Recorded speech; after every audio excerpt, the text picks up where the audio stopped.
అని అడిగితే అప్పుడు శ్రీకృష్ణ పరమాత్ముడు అంటాడు, అమ్మ తల్లి గాంధారి మాత, రాజా, పూర్వకాలంలో 7వ జన్మ ముందు నువ్వు ఒక వేటగానివి.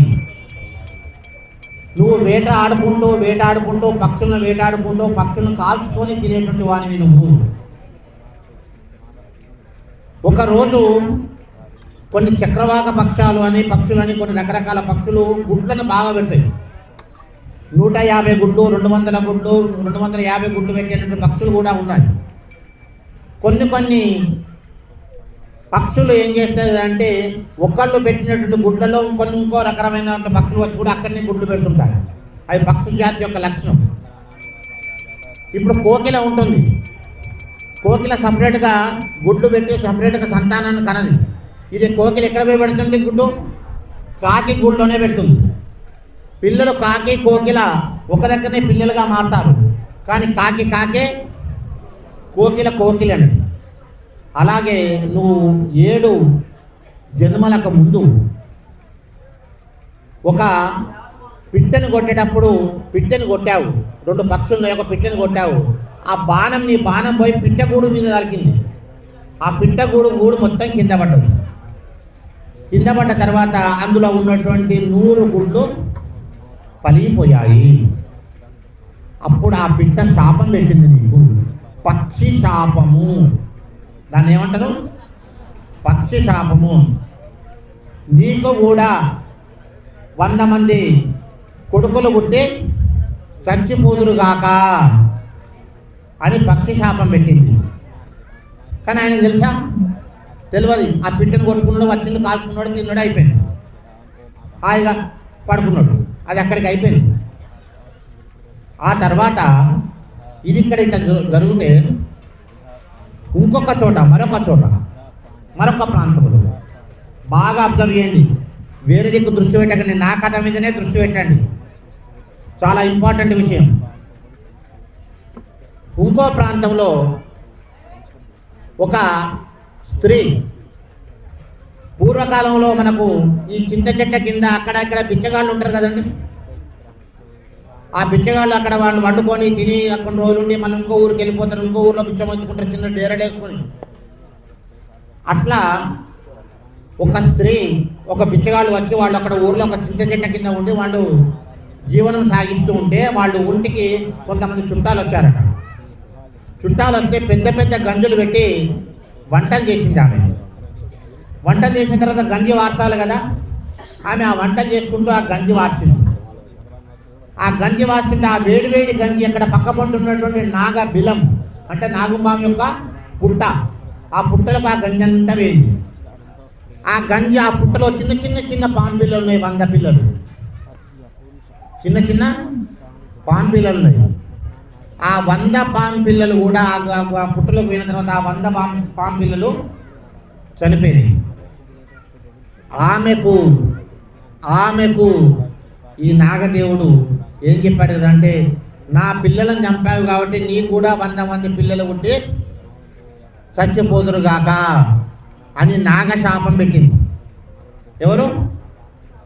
నాగుంబాబు. ఎవరు పెట్టింది? గాంధారికి, ఈ బిచ్చగత్తకు. మరి ఈమె ఒక్క దగ్గర ఉండే, ఆమె ఒక్క దగ్గర ఉండే. ఇదో జన్మలు జరిగే, అదో జన్మలు జరిగే కదా. కొన్ని జన్మల తర్వాత 100 మంది పిల్లలు పుట్టాలంటే ఎంత పుణ్యం ఉంటే పుడతారండి? సామాన్యమా? మళ్ళీ యోధులు, గొప్పవాళ్ళు, తెలివిగల వాళ్ళు 100 మంది పిల్లలు పుట్టాలంటే సామాన్యమా? తర్వాత వీళ్ళ జన్మల తర్వాత వాళ్ళు కొంత పుణ్యం చేసుకున్నారు. ఎవరు? ఈ యొక్క పక్షులను కొట్టేటువంటి వేటగాడు, ఈ గాంధారి అంటే ఈ బిచ్చపామె. కొన్ని జన్మల పుణ్యం తర్వాత కృష్ణుని కాలంలో, ఏం కాలం అండి కృష్ణుని కాలం? ద్వాపర యుగంలో. కృష్ణుని కాలంలో ద్వాపర యుగంలో ఈయనొక వంశంలో పుట్టిండు, ఆయనొక వంశంలో పుట్టింది. ఇద్దరికి పెళ్లి జరిగింది. ఎన్ని జన్మల తర్వాత? 7 జన్మల తర్వాత. 7 జన్మల తర్వాత ద్వాపర యుగం వచ్చింది. ద్వాపర యుగంలో శాపాలు పొందిన వాళ్ళు ఇద్దరు శాపాలు పొంది ఇద్దరు ఒకటి శాపాలే పొందిండ్రు. ఇద్దరికి పెళ్ళైంది. పెళ్ళైన తర్వాత 100 మంది పిల్లలు పుట్టారు. 100 మంది పిల్లలు పోయారు. మాత రాజమాత, ఇది ఇప్పటి పాపం కాదు. నేనేం పాపం చేశాను కృష్ణ, నాకెందుకు ఇట్లాంటి ఈ గర్భశోకం కలిగింది అని గాంధారి కృష్ణుని ఏడ్చుకుంటూ ప్రార్థిస్తుంది.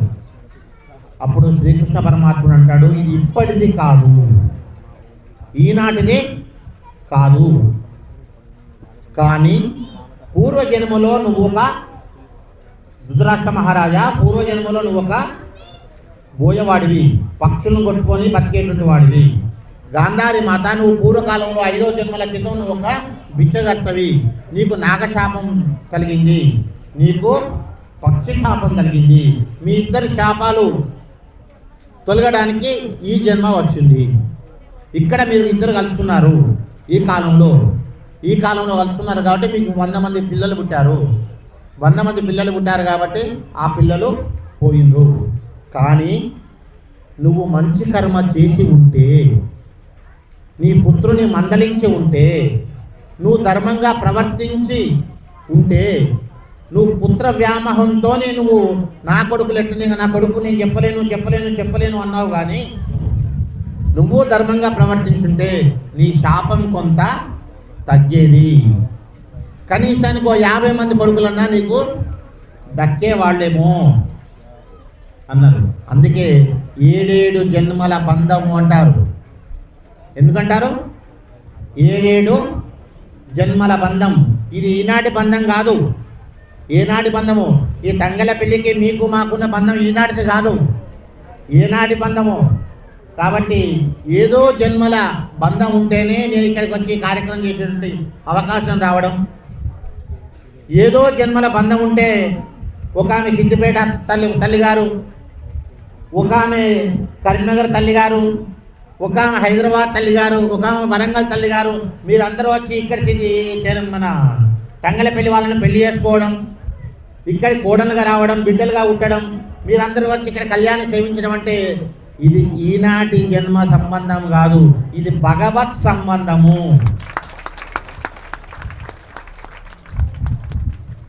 కాబట్టి మన కర్మ ఎప్పటికీ పోదు. స్వామి ఎలా మన ఈ కర్మలు మనం ఎలా తగ్గించుకోవాలి, ఈ కర్మలను మనం ఎలా తొలగించుకోవాలి? ఒక పెద్ద ప్రశ్న. కర్మను తొలగించుకోవడం ఎలా, పాపాన్ని తగ్గించుకోవడం ఎలా, అసలు పాపం ఎలా కలుగుతుంది? పాపాలు చాలా రకాలు, దోషాలు చాలా రకాలు. ఇప్పుడు ఉదాహరణకు ఇదొక సంతూర్ సబ్బు అనుకోండి. ఉదాహరణకు మనం అనుకుందాం, ఏదో ఒక వస్తువు, ఇది 10 రూపాయలకు మనం కొనుక్కొచ్చాం. 10 రూపాయలకు మనం హైదరాబాద్లో వెళ్ళి మనం 10 రూపాయలకు దీన్ని కొనుక్కొచ్చాం. దీన్ని 20 రూపాయలకు మనం అమ్మాం. 10 రూపాయలకు హైదరాబాద్లో కొనుక్కొచ్చాం, ఇది 20 రూపాయలకు మనం అమ్మాం. మగవాళ్ళు కూడా చాలా శ్రద్ధగా వినాలి. 20 రూపాయలకు మనం అమ్మాం. వ్యాపార ధర్మం, దోషం కాదు. ఎందుకంటే ఇక్కడి నుంచి హైదరాబాద్కి పోయినాం, హైదరాబాద్లో ఇక్కడ 10 రూపాయలు పెట్టుబడి పెట్టాం, హైదరాబాద్ నుంచి మనం కొనుక్కొచ్చాం, కొనుక్కొచ్చి మనం ఏం చేసాం, ఇక్కడ 20 రూపాయలకు అమ్మాం. ధర్మం ఓకే, ఇది ధర్మమైనటువంటిది. 10 రూపాయలు కొనుక్కొచ్చింది 20 రూపాయలకు అమ్మడం అనేటువంటి ధర్మం. ఈ 20 రూపాయలకు కొనుక్కొచ్చింది 10 రూపాయలు కొనుక్కొచ్చింది 30 రూపాయలకు అమ్మాం. ఏంటిది? ఆశ. అధర్మం కాదు, ఆశ. సరే, ఆశ ఉంటుంది, ఎవరికైనా ఆశ ఉంటుంది. నాకు కూడా ఆశ ఉంటుంది. నాకు కూడా తంగల పెళ్లి వాళ్ళు మంచి సంభావన ఇవ్వాలని నాకు కూడా ఆశ ఉంటుంది. భగవంతుడు మంచి అనుగ్రహించాలని ఎవరికైనా ఆశ ఉంటుంది. మళ్ళీ ఇల్లు కట్టుకోవాలి నాకు అని ఒక ఆశ ఉంటుంది. నా బిడ్డకు మంచి అల్లుడు రావాలని ఆశ ఉంటుంది. నా కొడుకు మంచి కోడలు రావాలని ఆశ ఉంటుంది. నో ప్రాబ్లం, ఆశ ఉండొచ్చు, దానికి తప్పులేదు. 10 రూపాయలు 30 రూపాయలు అయింది ఆశ, దానికి నో ప్రాబ్లం. 30 రూపాయలది 40 రూపాయలకు అమ్మినాం. రూపాయలది 40 రూపాయలకు అమ్మినాం. ఏమైంది? అత్యాశ. అత్యాశ కూడా పర్వాలేదు, నో ప్రాబ్లం. అత్యాశ కూడా నో ప్రాబ్లం. ఎందుకంటే అత్యాశ కొద్ది వచ్చినట్టు దాన్ని ఏదో విధంగా మనం అత్యాశను తగ్గించుకోవచ్చు. 10 రూపాయలు 50 రూపాయలకు అమ్మినాం. ఏమైంది? ఆశ, అత్యాశ, దురాశ. దురాశ ఏమైంది? దుఃఖానికి చేడు. బా, తంగల పిల్లలు ఎంత తెలియకలా ఉన్నట్టు. దురాశ దుఃఖానికి చేటు. మరి ఆ దురాశ దుఃఖం ఎవరికి వస్తుంది?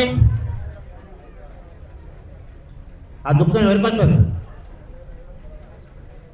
చేసినోనికి వస్తుందా? వ్యాపారానికి వస్తుందా? ఎవరికి వస్తుంది? వ్యాపారానికి ఎందుకు రాదు? వాడే ఆమె 10 రూపాయలు ఇచ్చి 50 రూపాయలు అమ్మిండు. కొన్నోనికి వస్తుందా? వాడు నష్టపోయిండు. ఎవరికి వస్తుంది? ఆ 50 రూపాయలు ఏం చేసిండు? మరి 50 రూపాయలు తీసుకున్నాడు కదా, ఏం చేసిండు? ఆ 50 రూపాయలు తీసుకొచ్చి భార్యకి ఇచ్చిండు, లేకుంటే కుటుంబంలో ఖర్చు పెట్టిండు. ఆ 50 రూపాయల సొమ్ము కొడుకు తిన్నాడు, 50 రూపాయల సొమ్ము కోడలు తిన్నది, 50 రూపాయల సొమ్ము మనవడు తిన్నాడు, 50 రూపాయల సొమ్ము మనవరాలు తిన్నారు. ఏం సొమ్ము తిన్నారు? దురాశ. ఏం సొమ్ము తిన్నారు? దురాశ. దురాశ సొమ్ము తిన్నారు. అయితే చేసింది ఇతను కదా, మరి శిక్ష ఈయనకు పడాలి కదా. ఈయనకో కాలు ఇరగాలి, లేకుంటే ఈయనకో చెయ్యి ఇరగాలి, ఈయనకో లేకుంటే క్యాన్సర్ రావాలి, లేకుంటే హార్ట్ అటాక్ రావాలి, ఈయనకు రావాలి కదా. హార్ట్ అటాక్ వస్తే ఓడేనా, అది అదృష్టం. ఇవాళ రేపు హార్ట్ అటాక్ రావడం అనేది సూపర్, అది ఎలాంటి రాకుండా పోతుంది. కానీ ఈయన అనుభవించాలి కదా, దుఃఖపడాలి కదా. ఈయనకు రాదండి, ఈయన కుటుంబ సభ్యులకు వస్తుంది. బాగా ఇది తత్వం, ఇది ప్రకృతి, బాగా గుర్తుంచుకోవాలి, బాగా అర్థం చేసుకోవాలి. ఈయనకు రాదు, వీళ్ళ కుటుంబ సభ్యులకి. ఎందుకు అంటే ఎవరి సొమ్ము ఏం సొమ్ము తిన్నారు? దురాశ, పాపం సొమ్ము తిన్నారు. భార్యకు అనారోగ్యం, కొడుకులకు పెళ్లి కాకపోవడం, బిడ్డలకు కుటుంబాలు విచ్ఛిన్నం కావడం, అంటే భర్తలు దూరం కావడం, మనవలకు చదువు రాకపోవడం, మనవరాళ్ళు ఏదో రకమైనటువంటి దుశ్చర్యలు చేయడం. ఇది పాపానికి హేతువు. ఆశకు హద్దు ఉంది, అత్యాశకు పరిహారం ఉంది, దురాశకు పరిహారము లేదు. దురాశకు వాళ్ళు పాపాలు కొడుకులు మనవులు, నా కొడుకుకి ఇట్లాంటి ఇంత ఇట్లా చేస్తున్నాడు అంటే, నువ్వు ఏ కర్మలో ఏ పాపం చేసుకున్నావో నువ్వు ఈ కర్మలో అనుభవించక తప్పదు. అలాంటి దోష పరిహారాలే పరమాత్మ. అంతేకాకుండా అంతకంటే గొప్ప విషయం ఏంటంటే, మన మనిషి యొక్క జన్మ మనకి ఎందుకు వచ్చిందండి? ఈ జన్మ మనకి ఈ జన్మకు ఒక లక్ష్యం ఏంటి? మన ఈ జన్మకు ఉన్నటువంటి లక్ష్యం ఏంటి అంటే, ఏముంది స్వామి, చిన్నప్పుడు చదువుకుంటాం, పెద్దగా అయినాక పెళ్లి చేసుకుంటాం, తర్వాత పిల్లల్ని కంటాం, ఒక మంచి ఇల్లు కొనుక్కుంటాం, 7 వారాల నగలు కొనుక్కుంటాం, మంచి ఇన్నోవా కారు, బెంచ్ కారు కొనుక్కుంటాం, హాయిగా తిరుగుతాం, తర్వాత ముసలోళ్ళం అవుతాం, తర్వాత చచ్చిపోతాం. అంతే కదా ఎవరైనా. అది ఎలాంటి వ్యక్తి అయినా కూడా పుట్టినవాడు గిట్టక మానడు. ఆయన ఋషి కానీ, దేవుడు కానీ, అయ్యగారు కానీ, పండితుడు కానీ, ఎవడైనా కానీ, రాముడు లాంటి వాడు కూడా, అవతార పురుషులు కూడా జనన మరణాలు వాళ్ళకు కూడా సంభవించినవి. కాబట్టి జనన మరణాలు అందరికీ తథ్యం. కాబట్టి మరి ఏం చేయాలి? ఏంటి జీవితానికి లక్ష్యం? భగవంతుణ్ణి ప్రేమించాలి, భగవంతుణ్ణి ప్రేమించాలి, బంధుత్వాన్ని ఆదరించాలి. బంధుత్వాన్ని ప్రేమించద్దు, భార్యను ప్రేమించద్దు, కొడుకులను ప్రేమించద్దు. కొడుకులను ప్రేమించద్దు అంటే ఈ ప్రేమ కాదు. ఇప్పుడు నేను చెప్పున్నాం, పుత్రవత్ వాత్సల్యం. మన వాత్సల్యం అంతా కూడా, వాత్సల్యం చూపెట్టేటంతా కూడా భగవంతుని మీద. మన ప్రేమ, మన మనసంతా కూడా భగవంతుని మీద, పిల్లల మీద మనకు ఆదరణ ఉండాలి, అనురాగం ఉండాలి. కానీ ప్రేమ మాత్రం భగవంతుని సొంతమే. ప్రేమ అనేటువంటిది కేవలం భగవంతునికే సొంతం. ఆదరణ అభిమానం అనేటువంటిది బంధుత్వానికి సొంతం. అట్లా మనం భగవంతుణ్ణి మనం ప్రేమించాలి. ఆ భగవంతుణ్ణి ప్రేమిస్తూ ప్రేమిస్తూ ప్రేమిస్తూ ఉంటే కొంతకాలానికి ఈ జన్మ మోక్షం పొందుతాం. ఈ జన్మ తర్వాత ఏంటిది? మనకు మోక్షం పొందుతాం. మోక్షం అంటే ఏంటిది? మళ్ళీ జన్మ లేకుండా ఉండడం, వైకుంఠానికి పోవడం. ఎక్కడ ఉంటుంది ఆ వైకుంఠం? 7 లోకాల పైన ఉంటుంది. ఇది భూలోకం. మనం ఉండేది భూలోకం. దీని కింద 7 లోకాలు: అతల, వితల, సుతల, తలాతల, రసాతల, మహాతల, పాతాల. ఓ తొక్కుడితే పాతాళం పోతారా అంటారు. దీని కింద 7 లోకాలు. దీనిపైన భూలోక, భూవర్లోక, సువర్లోక, మహాలోక, జనోలోక, తపోలోక, సత్యలోకాలు అనేటువంటి 7 లోకాలు. ఇవి మొత్తం 14 లోకాలు. ఆ సత్యలోకం పైన విరజ అనొక నది ప్రవహిస్తుంది. విరజ అంటే తెలుసా అండి? సుగంధ ద్రవ్యాలతోని ప్రవహిస్తుంది అది విరజా నది. గంగా నదిని మనం చూసాం కదా. గంగాలో స్నానం చేశారు ఎప్పుడన్నా? ఎక్కడ ఉంటుంది గంగా? గంగ ఎక్కడ ఉంటుంది? కాళేశ్వరంలో, ధర్మపురంలో, విజయవాడలో ఉండేటువంటిది. అవి గంగా కాదు, అది గోదావరి, కృష్ణ. ఈ గంగా నది హరిద్వార్, కాశీ గంగా నది, ఇలాంటి దివ్యక్షేత్రాల్లో గంగా నది పవిత్రమైనటువంటి నదులు. అలాంటి నదిలాగానే ఆ పైన ఒకటి విరజా నది అని ప్రవహిస్తుంటుంది. విరజకు వ్యతిరేకమైన ఒకటి నది ప్రవహం ఉంటుంది తెలుసా అండి మీకు?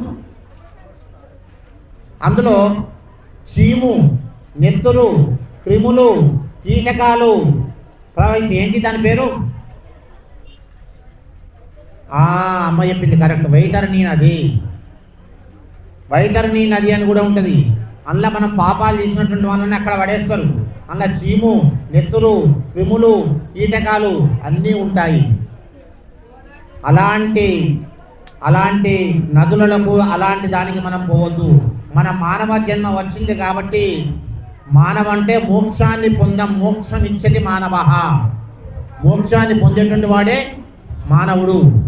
అందుకే మనకి ఈ జన్మ వచ్చింది కాబట్టి మన ఈ జన్మకు సార్థకంగా ఏం చేసుకోవాలి? మోక్షాన్ని పొందాలి. మళ్ళీ ఈ జన్మ తర్వాత కుక్క లెక్కలను, పందిలాగనో, లేకుంటే ఓ బల్లిలాగానో, ఓ ఎలుకలాగానో, ఎక్కువ వేరే దుర్భరమైనటువంటి జీవితం మనకు రావద్దు. మీరు ఒక్కసారి బాగా అబ్జర్వ్ చేయండి. కొన్ని సంవత్సరాల క్రితం మనకు ఏర్పడేటువంటి ఇది ఒక దివ్యక్షేత్రం. ఇలాంటి క్షేత్రాన్ని సేవించి రావాలి. సేవించడం అంటే చూడమే, చూసి దండం పెట్టడమే, వేరే ఏం లేదు అక్కడ. మరి దండం పెట్టడం వల్ల, చూడడం వల్ల మనకేం కలుగుతుంది స్వామి? మనకేం పైసలు వచ్చేది లేదు కదా. బస్ కిరాయిలు వచ్చే, ఎక్కడన్నా కైకిలు పోతే 700 రూపాయలు వచ్చినాక కూర్చొని ఇంతసేపు కూర్చుంటే నడుము వచ్చే, కాళ్ళు వచ్చే, మనసును పట్టదా. సీరియళ్ళన్నీ బాయబట్టే, ఉడుకుడుకు అన్నం బాయ్, ఏదో కమ్మగా వండుకొని తిన్నామంటే. ఎందుకు స్వామి అంటే భగవంతుని యొక్క దయ కలుగుతుంది. మనమంతా కూడా ఇవాళ భగవంతుని దయ కోసమే వచ్చారు ఇక్కడ. భగవంతుని యొక్క దయ కలిగితే ఆ దయనే ధర్మంగా మారుతుంది. ఆ ధర్మమే పుణ్యంగా మారుతుంది. ఎవరి వ్యక్తి అయినా కూడా అయ్యా మీ దయ, మీ ఇంటికి రావాలంటే అయ్యా మీ దయ. దయనే ముఖ్యం, ప్రధానమైనటువంటి భూమిక. దయ ఉంటే అన్నీ కలుగుతాయి. దయ ఉంటే ధర్మం వస్తుంది. దయ ఉంటే దానం చేయబుద్ధి అవుతుంది. దయ లేకపోతే దానం చేయబుద్ధి. వాడు దరిద్రుడు అంటే మన దగ్గరికి ఎందుకు? మనకు దయ లేదు, ఏం లేదు, పాపాత్ముడు అంటాం. దయగల హృదయం కావాలి, ప్రేమించే హృదయం కావాలి, భక్తి హృదయం కావాలి, ఆత్మీయ హృదయం కావాలి, అనురాగ హృదయం కావాలి, ఆప్యాయత హృదయం కావాలి. ఆ హృదయం ఇంకొక హృదయాన్ని బాధ పెట్టకూడదు.